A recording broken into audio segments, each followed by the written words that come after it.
El rugido del motor del viejo coche fue lo último que Anabela oyó antes de que el silencio ensordecedor se apoderara de ella.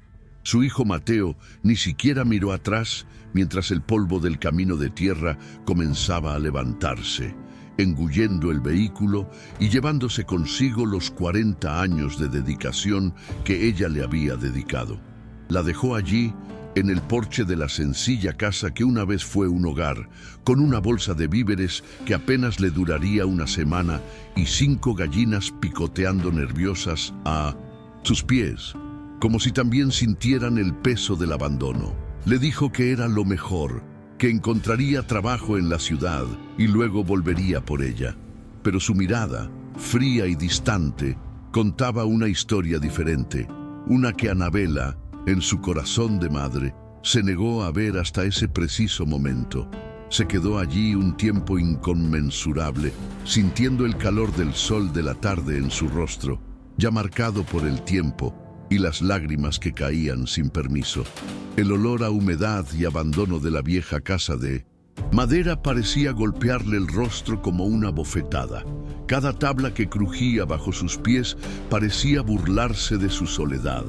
Las 5 gallinas eran su única compañía ahora, un cruel recordatorio de la vida que le habían arrebatado y de lo poco que quedaba. El sentimiento no era tristeza, era un vacío profundo, la terrible certeza de que se había convertido en una carga, un viejo mueble abandonado en la mudanza. En ese momento, Anabela no se sintió una persona, sino un objeto olvidado, sin valor y sin propósito. Los primeros días fueron una mezcla de dolor y confusión. Anabela apenas comía, apenas dormía y simplemente se movía por la casa como un fantasma, atormentada por el recuerdo de Mateo en cada rincón. Fue mientras guardaba los pocos frijoles y la harina que le había dejado su hijo que sus dedos tocaron un papel arrugado en el fondo de la bolsa. Era una nota, escrita con la prisa de quien huye. Las palabras eran pocas, pero afiladas como cuchillos. Mamá, perdóname. La vida que quiero no está aquí. No voy a volver. Vende la finca si puedes. Adiós. Ese seco y definitivo adiós extinguió la última chispa de esperanza a la que se aferraba obstinadamente. La mentira de volveré por ti era ahora una herida abierta, y la nota era la sal que le habían echado encima. La prueba definitiva de que su abandono no fue un acto de desesperación, sino una decisión planificada. Al leer esas palabras, Anabela no gritó. El sonido se le atascó en la garganta, convirtiéndose en un nudo que la asfixiaba. Cayó de rodillas en la fría cocina, con el papel arrugado en la mano temblorosa, y un sollozo seco escapó de sus labios. Era el sonido de la traición en su forma más pura. Se sintió completamente vacía, como si no solo le hubieran robado a su hijo, sino a su propia identidad. Cayó la noche, fría y llena de sombras, y ella permaneció allí, en el suelo, sintiendo el frío de la madera atravesarle el cuerpo. Fue entonces cuando oyó un chirrido sordo proveniente del patio trasero. Una de las gallinas, asustada por la oscuridad, ese frágil sonido de vida la hizo levantar la cabeza. Por primera vez en días, un pensamiento que no tenía que ver con Mateo surgió en su mente. Necesitaban un lugar seguro para pasar la noche. Ese pequeño propósito, proteger a las gallinas, fue lo que la hizo salir de casa al día siguiente. Mientras intentaba clavar una tabla suelta al gallinero improvisado, con sus manos débiles y torpes, oyó una voz. Doña Anabela era su vecino, Santiago, un viudo cuya propiedad estaba a pocos kilómetros. Estaba de pie cerca de la cerca, con el sombrero de paja en la mano y una expresión de genuina preocupación en el rostro. Dijo que no había visto movimiento en la casa en días y decidió ver si necesitaban algo. Anabela sintió una oleada de vergüenza. No quería que nadie la viera en ese estado frágil y abandonada. Solo murmuró que todo estaba bien, que Mateo se había ido al pueblo a encargarse de unos asuntos y la mentira salió con amargura de su boca. Santiago, sin embargo, era un hombre que entendía el silencio y la soledad. Vio su delgadez, sus ojos hundidos y cómo apenas podía sostener el martillo. No insistió en la historia de Mateo. En cambio, señaló una bolsa que llevaba. «Mira, mi cosecha de papas fue buena este año y mi gallina puso un montón de huevos. No puedo comerla toda yo solo. Vine a compartirla contigo. Y ayer hice una sopa, y aquí está, todavía caliente. Por favor, tómala, para que no se desperdicie». Ese simple gesto la desarmó por completo. No era lástima, era compasión, era un vecino compartiendo lo que tenía. Anabela no pudo responder, solo extendió sus manos temblorosas y tomó el termo de sopa caliente. El calor que sintió en sus dedos fue el primer consuelo en mucho tiempo. Las visitas de Santiago se convirtieron en una rutina tranquila y reconfortante. No hacía preguntas sobre Mateo y Anabela lo agradecía. En lugar de palabras, le traía pequeños detalles: un racimo de plátanos, una reparación del cinto sin viejo portón o simplemente 5 minutos de charla sobre el tiempo apoyados en la cerca. Poco a poco, Anabela empezó a bajar la guardia. Aún no tenía el valor de decirle la verdad, pero el peso de la soledad disminuía cada vez que veía acercarse a su vecino. Un día miró las nubes oscuras que se cernían sobre las montañas y dijo, con la sabiduría de quien conoce la tierra: «El tiempo está cambiando, doña Anabela. Esta lluvia que viene no pinta bien. Es mejor mantener a las gallinas bien protegidas. El arroyo podría llenarse rápido». La predicción de Santiago fue acertada. Esa misma noche el cielo se abrió. No era lluvia, era un diluvio, una violenta tormenta que parecía querer arrancar la casa del suelo. El viento aullaba como un animal herido y el agua golpeaba las ventanas con una furia aterradora. Anabela estaba acurrucada en la sala, escuchando el sonido del agua que ya comenzaba a filtrarse por debajo de la puerta. Un relámpago iluminó el patio trasero y por una fracción de segundo vio el gallinero. El agua ya subía rápidamente, amenazando con ahogar a sus 5 compañeros. Un pánico irracional se apoderó de ella. En ese momento, salvar a esas gallinas era lo único que importaba. Sin pensarlo 2 veces, abrió la puerta y corrió hacia la oscuridad de la tormenta. La fuerza del agua era mucho mayor de lo que había imaginado.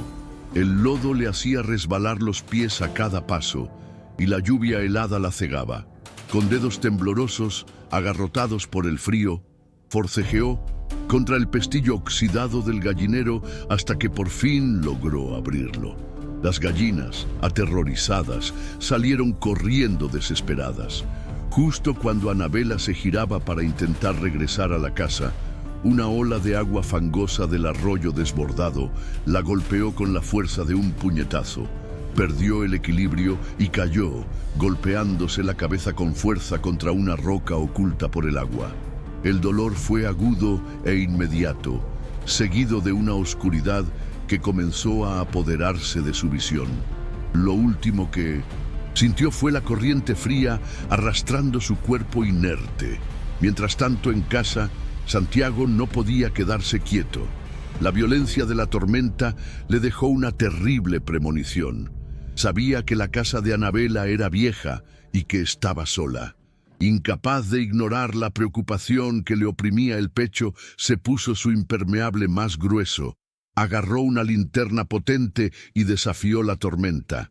Al llegar a su propiedad, se le paralizó el corazón. La puerta principal estaba abierta, golpeando con el viento. La llamó por su nombre, pero solo el sonido de la lluvia le respondió.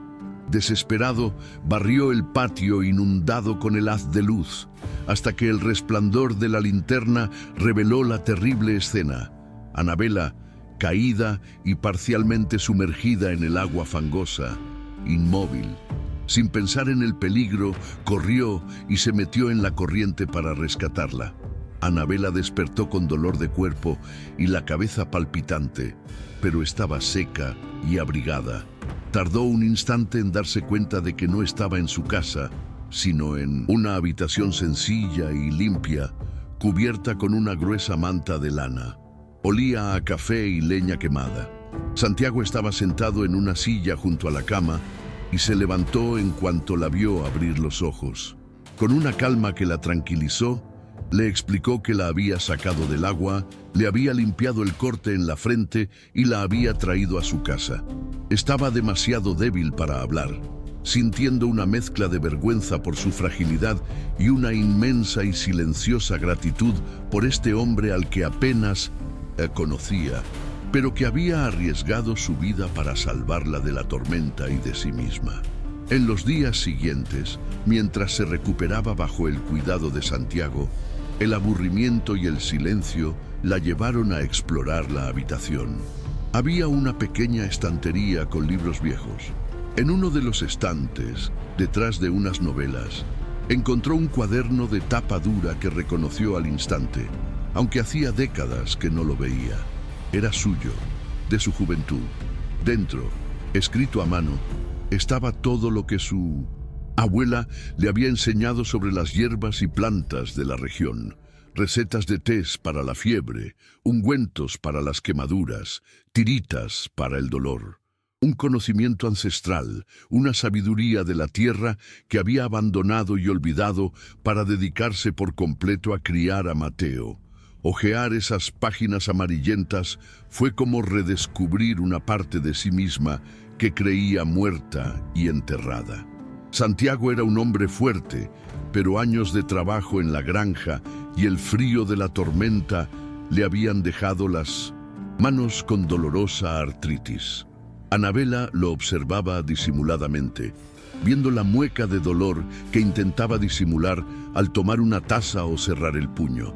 Un día, lo vio masajeándose los nudillos, y una de las recetas de su abuela le vino a la mente con una claridad sorprendente. Con el corazón latiendo un poco más rápido, sintiendo una mezcla de miedo y determinación, se ofreció a ayudar. «Si me lo permite, señor, conozco una pasta de hierbas que mi abuela solía hacer para dolores como este».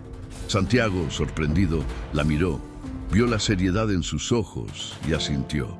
Por primera vez en mucho tiempo, Anabela sintió un firme propósito guiando sus pasos mientras caminaba por su jardín, ya no viendo maleza, sino una farmacia al aire libre. Recogió las hojas, las machacó con un poco de aceite tibio hasta formar una pasta verde y aromática, y con un cuidado que ni siquiera sabía que aún poseía, aplicó la mezcla a las manos hinchadas de Santiago. Permanecieron sentados en silencio durante varios minutos, escuchando solo el sonido del reloj de pared. Entonces, Santiago movió los dedos lentamente al principio y luego con más fluidez. Una expresión de puro asombro se dibujó en su rostro. El dolor agudo que lo había atormentado durante días se había convertido en una calidez suave y soportable. Miró a Anabela, ya no como la frágil vecina que había rescatado, sino con profunda admiración. «¿Cómo lo hiciste, Anabela? Es increíble». En ese momento, su elogio sanó una herida en Anabela mucho, más profunda que cualquier corte en su cabeza. Sintió que su valor florecía de nuevo. La noticia del milagro en manos de Santiago corrió como la pólvora, como suele ocurrir en lugares donde la gente aún habla mirándose a los ojos. Se lo contó al dueño de la pequeña tienda donde compraba semillas con un entusiasmo contagioso, quien a su vez se lo contó a su esposa, quien a su vez se lo contó a su prima. La historia, aunque breve, creó un rayo de esperanza.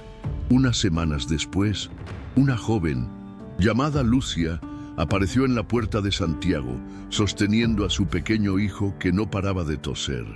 Su rostro estaba cansado, pero sus ojos estaban llenos de expectación. Con voz tímida, preguntó por la señora que entiende de plantas. Anabela, que estaba en el porche, sintió un nudo en el estómago. Ayudar a Santiago era una cosa, pero un niño enfermo era una inmensa responsabilidad que la aterrorizaba profundamente. Al ver su vacilación, Santiago se acercó y le dijo en voz baja: Ya sabes, ¿a qué hacer? Solo haz lo que te enseñó tu abuela. Su confianza le dio a Anabela la fuerza que necesitaba. Llamó a Lucía, examinó al niño y preparó un jarabe con miel y hojas que encontró en el jardín. Una semana después, Lucía regresó, pero esta vez con una amplia sonrisa y su hijo corriendo y jugando sin tos. No tenía dinero para pagar, pero trajo una canasta de queso fresco y huevos, y su esposo se ofreció a arreglar el techo agujereado de la vieja casa de Anabela. Ese intercambio, basado en la gratitud y la ayuda mutua, fue el segundo ladrillo en la reconstrucción de la vida y la dignidad de Anabela. Ya no era una víctima, se estaba convirtiendo en un pilar. La vida de Anabela había encontrado un nuevo ritmo. Su vieja casa, con el techo reparado y un próspero huerto de hierbas en el patio trasero, se convirtió en un punto de referencia.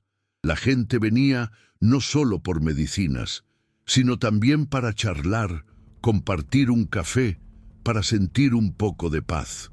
Sin embargo, esta tranquilidad se vio interrumpida por el sonido de un motor diferente.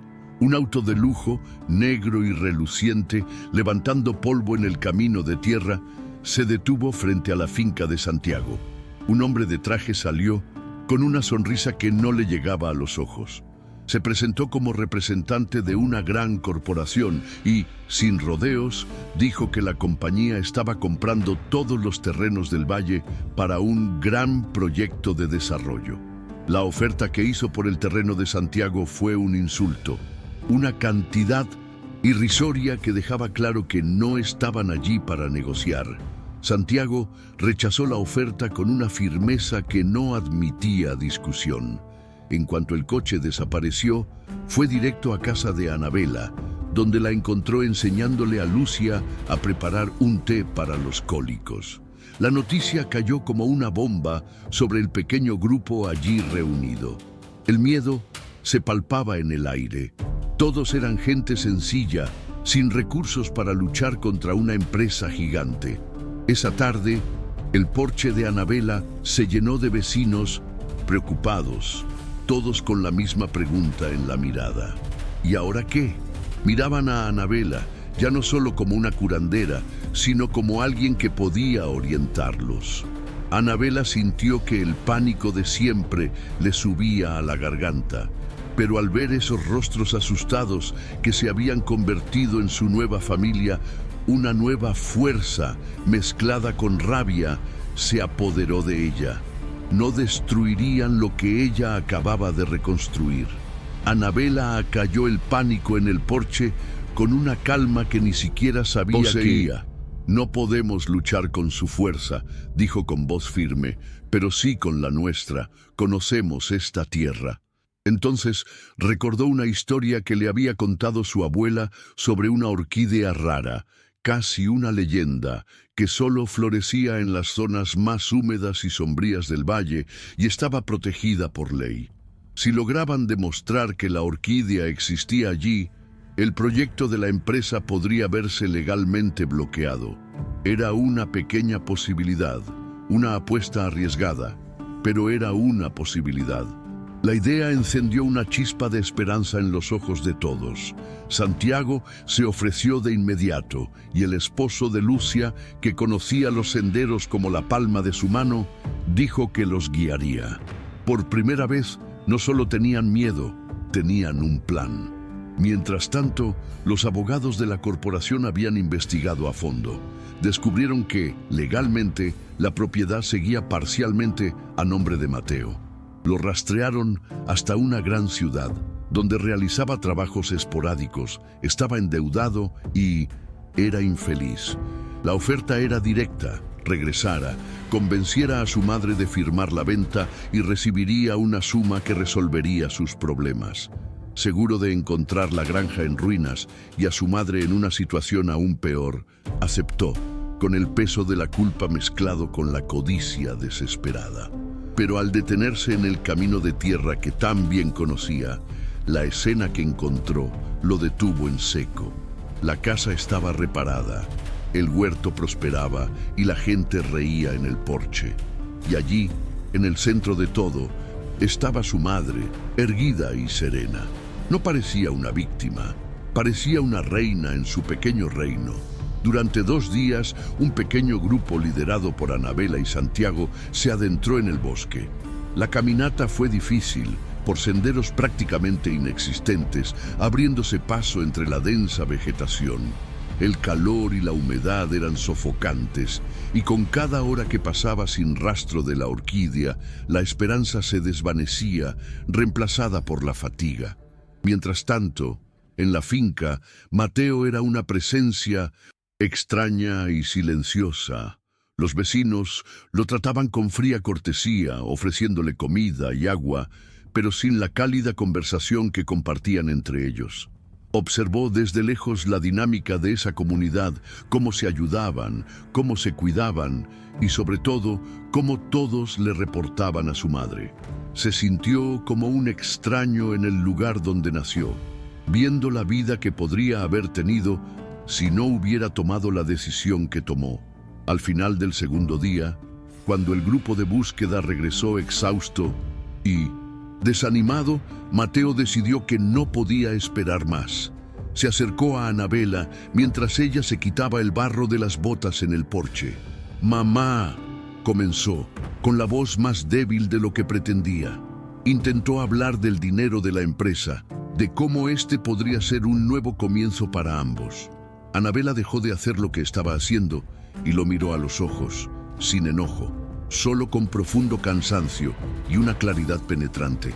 «Su dinero no puede comprar la lluvia que riega esta tierra, Mateo. Y no puede comprar la dignidad que me arrebataste y que tuve que encontrar por mi cuenta. Esta comunidad, ves, no existe porque me abandonaste. Existe porque me abandonaste». Las palabras de Anabela resonaron en la mente de Mateo toda la noche.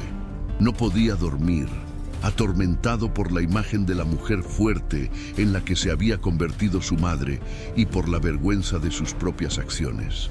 A la mañana siguiente, mientras el grupo se preparaba con desgana para un último día de búsqueda, se acercó a Santiago, incapaz de mirarlo a los ojos. En voz baja, le habló de un lugar al que su padre lo había llevado de niño, un pequeño cañón escondido tras una cascada, un lugar que había jurado no mostrarle a nadie. No sabía si la orquídea estaría allí, pero recordaba que su padre había dicho que era el lugar más especial de toda la cordillera. Anabela, que había escuchado la conversación, miró a su hijo y por primera vez en días vio un rastro del niño que había criado. Era su última esperanza. Siguiendo las vacilantes instrucciones de Mateo, el grupo, ahora con él a cuestas, se abrió paso por un sendero que parecía inexistente. Tras una agotadora caminata, llegaron a la pequeña cascada que él había descrito. Tras la cortina de agua había una grieta en la roca, oscura y húmeda. Con el corazón en un puño entraron. La luz del sol se filtraba por una abertura en la cima, iluminando directamente la pared de piedra. Y allí, creciendo entre un exuberante musgo verde, protegida del mundo, estaba una pequeña colonia de orquídeas fantasma, con pétalos de un blanco tan puro que parecían emitir luz propia. Nadie gritó ni vitoreó. Un silencio reverente invadió el lugar. Anabela miró la flor, un milagro de la naturaleza, y luego a su hijo, que lloraba en silencio. La habían encontrado. Tenían la oportunidad de ganar. Con las fotos de la orquídea en mano, Santiago contactó a un profesor de biología que conocía de una universidad regional. El hombre llegó al día siguiente y su emoción, al ver la flor, fue la confirmación que necesitaban. Preparó un informe técnico que atestiguaba la presencia de la especie protegida y lo remitió a las agencias ambientales. En menos de una semana, la agencia recibió un aviso oficial suspendiendo toda actividad en la zona. La victoria no se celebró con fuegos artificiales, sino con un almuerzo comunitario en el porche de Anabela, donde la sencilla comida supo a dignidad recuperada. El gigante había sido derrotado no por un arma, sino por la sabiduría de la tierra y la unidad de su gente. Mateo no se fue, humillado pero aliviado a la vez, se quedó.